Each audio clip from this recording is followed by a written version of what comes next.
Hey guys, I just want to make a quick video. Shop's kind of a mess right now. My machine's not even running right now. But yet, I wanted to just cover why I would build this CNC machine all over again. After 15 years of running it and knowing what I know now that I didn't know back then. So really there's three topics I want to cover. First one is bootstrapping. When I started building this machine 15 years ago, I had no idea what I was getting into. I just know that I loved building things, and this whole CNC concept was awesome. Digital fabrication. This was before the days of 3D printers. YouTube was just kind of starting to be a thing yet. I'm not sure if I'd even discovered it. My first CNC that I built was from a book called Build Your Own CNC. And I made it out of MDF. And it was so cool. The thing worked. It wasn't great, but it worked. And it got me hooked. And I would have never got into CNC, especially back then, if I had to plunk down $3,000 for a CNC machine, because I had no idea what to do with it or even how to run it.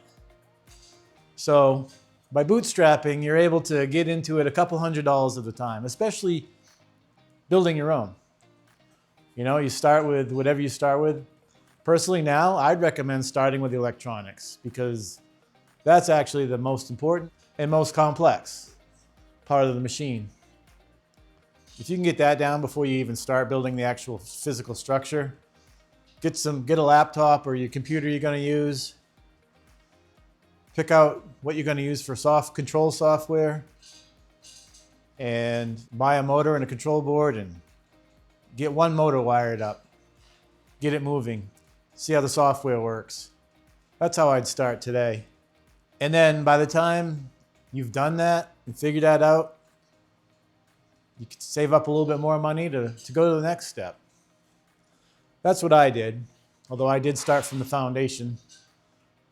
I bought a book for $19.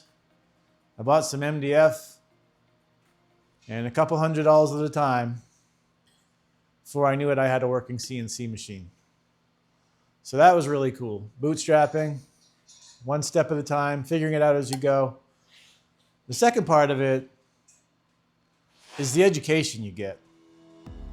When you build a CNC from scratch or from plans, but if you build it yourself rather than just buying one, you learn so much more than just buying a machine and figuring out how to cut a sign out or whatever. For me, I learned about CAD and 3D design.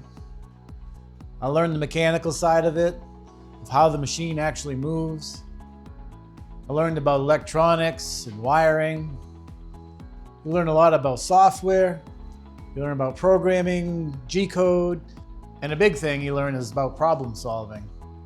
How to make use of what you have, how to fix the mistakes you've made, how to make things better along the way. I mean, it's just, you learn so much when you have to put the whole thing together yourself. And lastly, once you have a CNC up and running, if you're anything like me, it opens up a whole new world. I began with a CNC router because that's what I had discovered and that's what I had built.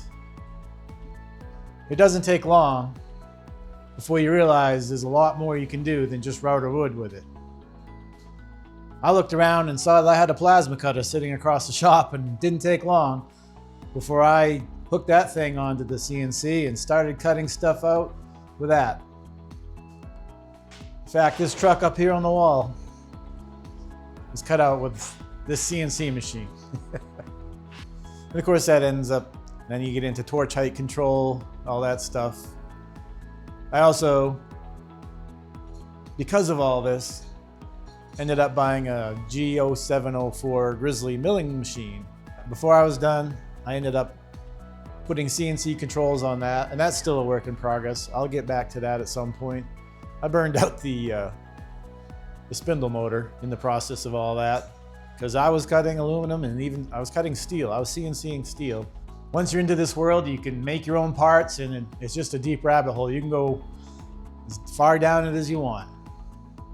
I love digital fabrication. I love the precision that you can get. I love being able to draw something on a computer and have a machine cut it out for me just the way I designed it. It's a lot easier to hit delete on the computer and redraw something than to try and cut something out of real material 4 or 5 times until you get it to fit just right. That's a huge thing. That's allowed me to be a lot more precise with my builds and to really expand my scope of practice, really, what I can do in the shop here. So really, building your own CNC, number one, from an economic standpoint, it allows you to ease your way into it, helps you to be resourceful and get the most bang for your buck. Number two, you learn a lot more than just CNC along the way.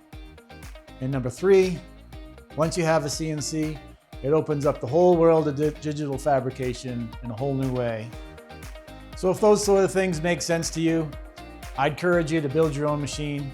You'll learn so much more than just buying one. Nothing wrong with buying one either, but it's just a different approach. Because when you build your own, in the end, it's not just about the machine. It's about everything you learned in the process. And that's why I do it again today.